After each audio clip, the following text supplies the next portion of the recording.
सहारा प्रणाम, आपके साथ मैं हूं गरिमा सिंह। जी हां, यही सवाल है कि आखिर हम कहां खड़े हैं इस वैश्विक महामारी कोरोना के सामने। भारत कहां खड़ा है? पूरी दुनिया इस समय लड़खड़ाई हुई नजर आ रही है। क्या अमेरिका, क्या इटली, जर्मनी, फ्रांस, स्पेन, ये ऐसे देश थे जिनकी तुलना अच्छे देशों से होती थी और वो देश भी इस महामारी के सामने घुटने टेक चुके हैं। दिल्ली और महाराष्ट्र दो ऐसी जगहें हैं भारत की जहां पर कोरोना वायरस के जो संक्रमित मरीज हैं उनकी तादाद लगातार रिकॉर्ड तोड़ रही है। लेकिन सबसे जो अच्छी बात है इस बीच, वो भी आपको बताएं भारत के लिहाज से, वो ये है कि यहाँ पर अन्य विकासशील देशों के मुकाबले जो लाइफ लॉस है, यानी कि मृतकों का प्रतिशत है, वो कम है। लोग कोरोना को मात देकर घर वापस सकुशल लौट आ रहे हैं। लेकिन अब जब अनलॉक 1 हम कह रहे हैं और जब 8 जून से तमाम चीजें खुलनी शुरू हो जाएंगी, तब क्या स्थिति होगी? तो शुरू करते हैं अपनी खास चर्चा को। हमारे साथ डॉक्टर डीके राय इस समय जुड़ गए हैं, जनरल सेक्रेटरी हैं आईएमए के। इसके अलावा हमारे साथ डॉक्टर डीके गुप्ता हैं, चेयरमैन हैं फेलिक्स हॉस्पिटल के। सबसे पहले डॉक्टर डीके गुप्ता, अभी जब हम चर्चा कर रहे हैं तो चर्चा की शुरुआत हमने वहां से की कि भारत लगातार बढ़ते बढ़ते ऊपर चार्ट में बढ़ते बढ़ते अब 7वें नंबर पर है। लेकिन कहीं ना कहीं हमारा लाइफ लॉस कम है। जब हम भारत की बात करते हैं तो अगर मैं अमेरिका की बात करती हूँ तो टोटल डेथ्स जो हैं वहाँ वो 1 लाख से भी ज़्यादा हैं और पर मिलियन पर जो डेथ वहाँ पर है वो 333 है। हमारे यहाँ आंकड़ा ये बेहद कम है और हमारे यहाँ पर मिलियन डेथ सिर्फ 5 है, यानी कि 10 लाख पर सिर्फ 5 लोगों ने हमारे यहाँ जान गंवाई है। कोई ऐसी चीज़ देखते हैं क्या आप जिसके चलते हम ये कह सकते हैं, भले ही वो क्लाइमेट हो, भले ही हमारे लोगों की इम्यूनिटी हो, या कोई और ऐसा फैक्टर जिसको आप वजह के तौर पर सामने रख सकते हो कि अगर हमारे यहाँ आंकड़ा बढ़ भी रहा है तो भी हमारे यहाँ सर्वाइवल के चांसेस ज़्यादा होंगे आने वाले समय में भी?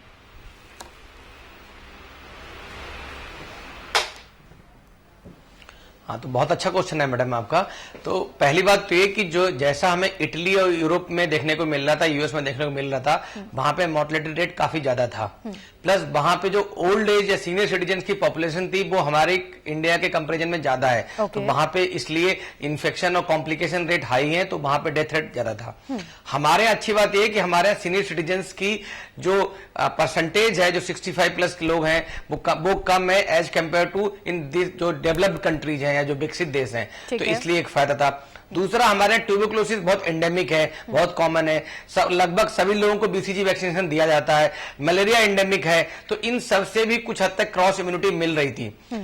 तो एक कुछ तो ये फायदे थे। कुछ हमारी इम्यूनिटी इंडियंस की, वैसे भी हम लोग का एक्सपोजर जो कंडीशंस होती है वो बहुत अच्छी नहीं होती है, तो हम लोगों की इम्यूनिटी अच्छी होती है। कुछ ये भी देखा गया है नई स्टडीज में कि जो वायरस है वो धीरे धीरे कम वायरुलेंट हो रहा है, मतलब उसकी जो क्षमता है लड़ने की या उसकी मारने की जो क्षमता है, अटैक करने की क्षमता है, वो थोड़ी कम हो रही है। अच्छा, इसका कारण क्योंकि कल इसी पर चर्चा भी हो रही थी डॉक्टर डीके गुप्ता कि क्या ऐसा संभव है क्या, जो लोग इंसेक्टोलॉजी को समझते हैं, क्या ये संभव है कि कोई वायरस जो एग्जिस्टेंस में आया धीरे धीरे समय के साथ उसकी क्षमता जो है वो कम हो जाए या खत्म हो जाए? और अगर संभव है तो कैसे संभव है, क्यों संभव है?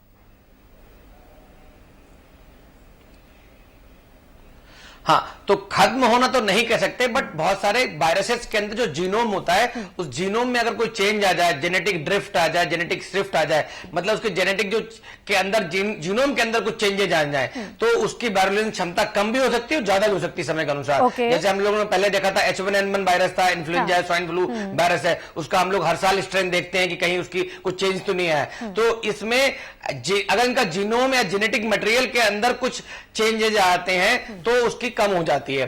अगर बात करते हैं टेम्परेचर की, बात करते हैं, हम क्लाइमेट की बात करते हैं, आपका जो क्वेश्चन था, क्लाइमेट में 2 तरह का ट्रांसमिशन होता है, हम लोग देखते हैं जो इसमें कोरोना में, कोविड-19 में, कि एक तो ड्रॉपलेट इन्फेक्शन होता है, जब हम लोग कफ करते हैं, स्नीज करते हैं तो बाहर ड्रॉपलेट करते हैं, वो डायरेक्टली किसी अगर ह्यूमन बीइंग के डायरेक्ट कॉन्टेक्ट में आते हैं तो वो इन्फेक्ट हो जाता है। तो उसमें तो क्लाइमेट का कोई असर नहीं पड़ता है। बट जो कॉन्टेक्ट ट्रांसमिशन है, मीन्स अगर हमने कफिंग करी, स्नीजिंग करी, बोला और आसपास की वस्तुओं को इन्फेक्ट कर दिया, ऑब्जेक्ट को इन्फेक्ट कर दिया, तो वहां पे इसकी जो लाइफ है 3 आवर्स से लेके 3-4 दिन एवं 7 डेज तक देखी गई है। ठीक तो है। वहां पे अगर टेम्परेचर बढ़ जाएगा तो जो ऑब्जेक्ट्स हैं, जो वस्तुएं जिनके ऊपर ये वायरस है, तो उसकी लाइफ कम हो जाएगी, उसका ग्रोथ रेट कम हो जाएगा। तो जो कॉन्टेक्ट ट्रांसमिशन है वो क्लाइमेट चेंज होने की वजह से कम हो जाता है, और वो वैसे भी बहुत इंपॉर्टेंट नहीं है। तो अगर ड्रॉपलेट इन्फेक्शन है उस पर टेम्परेचर का कोई फर्क नहीं पड़ेगा, तो इसलिए हमें अभी भी बचाव की तो जरूरत है मैडम जी। लेकिन हाँ, एक बहुत महत्वपूर्ण जानकारी आपने दी कि समय के साथ ये संभव है, अगर जीनोम में किसी तरह का कोई बदलाव आता है तो उसकी क्षमता कम हो सकती है। बेहद महत्वपूर्ण जानकारी। ठीक है डॉक्टर डीके गुप्ता, अब अगला सवाल आपसे सर ये है कि अक्सर इस बाबत सवाल आ रहे हैं, हम तक भी शिकायतें आ रही हैं कि बेड्स नहीं है, व्यवस्थाएं नहीं है। अभी जिस बात का जिक्र डॉक्टर DR राय कर रहे हैं, हालांकि फिर से व्यवस्थागत खामियों पर हम चले जाएंगे, लेकिन फिर भी एक सवाल पूछकर आगे बढ़ेंगे और अपने टॉपिक पर हम लौटेंगे कि अभी आप बतौर चेयरमैन ऑफ फेलिक्स हॉस्पिटल, आप क्या सोचते हैं, क्या देख रहे हैं देश में स्थिति कि हम जब प्रॉपर टेस्ट करना शुरू करेंगे, बार बार हम ये बात कह रहे हैं कि हमारे यहाँ टेस्ट प्रॉपर तादाद में नहीं हो रहे हैं, ठीक तरीके से नहीं हो रहे हैं, जितनी ज़्यादा होने चाहिए उतने ज़्यादा नहीं हो रहे हैं, लेकिन जब ये स्थिति में हम होंगे कि हम जितनी आबादी का टेस्ट होना चाहिए उतनी आबादी का टेस्ट कर पा रहे होंगे, तब क्या हमारे हॉस्पिटल्स, हमारा नर्सिंग स्टाफ, हमारा हॉस्पिटल स्टाफ इस बात के लिए तैयार होगा, या सबसे इम्पॉर्टेंट बात, क्या हमारी सरकारें इस बात के लिए तैयार होंगी? क्योंकि अभी इतने कम टेस्ट में भी हमारे हॉस्पिटल्स में बेड नहीं है। तो बहुत अच्छा क्वेश्चन है। मैं फिर कहूंगा क्योंकि हमारी जनसंख्या इतनी ज्यादा है, हम लोग 135 करोड़ की आबादी हैं, तो अगर 10% भी टेस्ट करते हैं तो 1 करोड़ 35 लाख टेस्ट हैं, जो करना बड़ा मुश्किल काम है। तो अभी जो गवर्नमेंट की गाइडलाइंस हैं, जो ILI के पेशेंट्स हैं जिनमें फ्लू के सिम्टम्स हैं, कफ, कोल्ड, फीवर है, या जो सारी के जो ऑलरेडी एडमिटेड मरीज हैं हॉस्पिटल्स में, उनको रेस्पिरेटरी प्रॉब्लम्स हैं, सीरियस है, उनके टेस्ट करने हैं।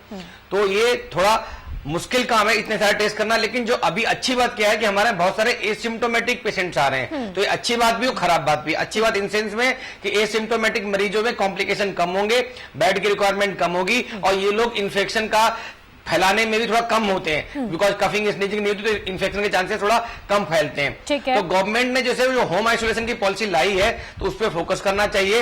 एक कहीं सर्वे करे, एंटीबॉडी टेस्ट करे, डिफरेंट एज वर्ग में, डिफरेंट सोसाइटीज में, डिफरेंट रिस्क वाले जो ग्रुप है उनमें सर्वे करे कि कितने लोग ऑलरेडी इन्फेक्टेड हो चुके हैं। मैं बताऊंगा ठीक है। काफी ऐसा परसेंटेज है जो ऑलरेडी इन्फेक्टेड हो गया है, बिकॉज वो एसिम्टोमेटिक इसलिए हमें पता नहीं चला है। ठीक है डॉक्टर राजेश तो भारद्वाज, एसिम्टोमेटिक लोगों को हमें उनपे जो जिनकी एज ग्रुप ऐसा है जो 40 साल से कम है, 50 साल से कम है, जिनमें कोई कोमॉर्बिड कंडीशन नहीं है, डायबिटीज नहीं है, हाइपरटेंशन नहीं है, कार्डियक प्रॉब्लम नहीं है, रीनल ट्रांसप्लांट नहीं है, कैंसर पेशेंट नहीं है, इन लोगों को हमें phases wise with precaution, with social distancing, with hand hygiene, with cuff hygiene, with सारे एटिकेट जो हमें फॉलो करने हैं डिसिप्लिन के साथ, उसके साथ उनको अलाउ करना चाहिए फेज मैनर में। लेकिन जो सबसे इंपॉर्टेंट बात क्या है, जो हमारे हाई रिस्क लोग हैं जिनमें मोर्टेलिटी रेट ज्यादा है, जो 65 उनको प्रॉपरली क्योर किए जाने की आवश्यकता है।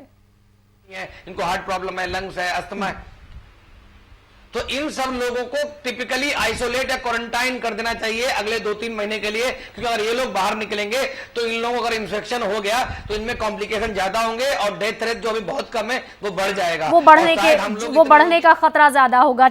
ओके डॉक्टर डीके गुप्ता, क्योंकि कार्यक्रम के अंत में हम बढ़ रहे हैं, आप ऐसी कौन सी एडवाइस देना चाहेंगे, क्योंकि बच्चे वाकई हम सबों का कंसर्न है इस समय पर कि जो छोटे बच्चे हैं बिलो 10 इयर्स जिनकी एज है, उनके लिए क्या क्या एहतियात, क्या क्या प्रिकॉशंस बेहद ज़रूरी है इस समय पर? तो छोटे बच्चे जो 10 साल से कम है, जो प्रेग्नेंट महिलाएं हैं, उन लोगों को, बच्चों को खास करके बाहर नहीं जाना है, पार्क में भी नहीं खेलना अलाउ किया, लिफ्ट वगैरह में नहीं, कॉरिडोर्स में नहीं जाना है, हैंड हाइजीन उनको सिखाना है, कैसे हैंड वॉशिंग करनी है, सैनिटाइजेशन को सिखाना है, उनको प्रॉपर नींद दिलानी है, स्लीप उनकी होनी चाहिए, उनको डाइट का ध्यान रखना, उनको फ्रूट्स और वेजिटेबल्स उनको प्रचुर मात्रा में मिलते रहे, और ध्यान रखना है कि कोई भी अगर घर में कोई जो उनके मम्मी पापा हैं, पेरेंट्स, अगर वो बाहर काम करते हैं, ऑफिस से अंदर आ रहे हैं, तो ऑफिस में जब घर में आते हैं तो बच्चों से मिलने से पहले एटलीस्ट वो अपने कपड़े उतार के, चेंज करके, नहा के, फ्रेश होके, उन कपड़ों को डिसइंफेक्ट करके, फ्रेश कपड़े पहन के तभी उनसे मिलें, बिकॉज उनसे चांसेस ज्यादा है उनको इन्फेक्शन होने के। बुद्धिजीवी वर्ग के व्यक्ति ने यह प्रश्न पूछा था कि क्या यह संभव है क्या कि कोरोना वायरस समय के साथ साथ अपनी क्षमता खो दे या उसकी मारक क्षमता धीरे धीरे कम हो जाए, क्या यह संभव है क्या? इस कार्यक्रम के जरिए ये जवाब भी हमें मिला है कि यह संभव है, क्योंकि आने वाला समय ज़रूरी नहीं है, कि बहुत जल्द इसको लेकर कोई वैक्सीन तैयार हो, तो आने वाला समय इसी वायरस के साथ हमें रहना होगा। बस ज़रूरत कुछ एहतियात की है और कुछ सलाहों पर अमल करने की है, खुद को सेफ रखने की है। फिलहाल इस कार्यक्रम में इतना ही, इजाज़त दीजिए। सहारा प्रणाम।